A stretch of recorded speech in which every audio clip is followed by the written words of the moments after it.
This is actually a pretty straightforward rebrand, so why does this have so many people pissed off? And why would a brand leave something with this much equity behind? They already said they're going back. I'm on vacation on a houseboat, but like the rest of my point still stands. So here we go. These days, it seems like unless a brand refresh is extremely subtle, it's bound to generate a lot of discussion. Cracker Barrel's branding and logo has been basically the same since the late 70s. And if you happen to live nearby one or have visited one on a road trip, you know the stores haven't changed much either. So why go away from this? And why go through the effort to start modernizing and updating the stores and restaurants? The answer to the second question is probably very simple. Back in Q2 earnings, Cracker Barrel revealed that they have significant pricing structures coming, both from cost of goods for the restaurant and cost of goods for retail. And while the immediate outlook looked okay for them, like a lot of other retailers, they're looking at some pretty strong economic headwinds. And I'm guessing they have a lot of research showing that younger consumers don't really care about the nostalgia of the old stores. So how do you deal with potential declining relevance combined with serious economic pressures? You try to make the brand more relevant to a broader and maybe younger audience, especially for an audience that spends a lot of time online.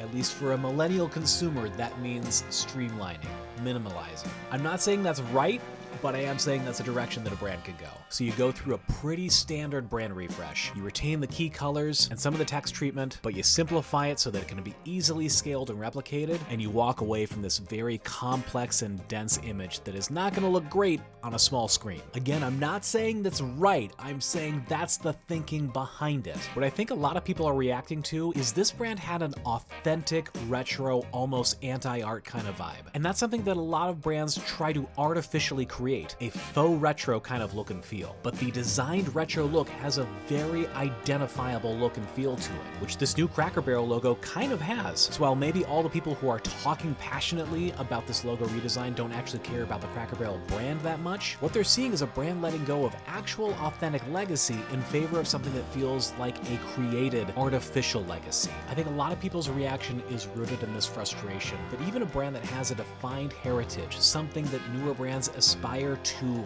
look like they have, the only way a brand feels like it can be successful and relevant now is by walking away from that, giving the whole thing a false patina. I think that's part of what people are reacting to. Tell me if I'm wrong.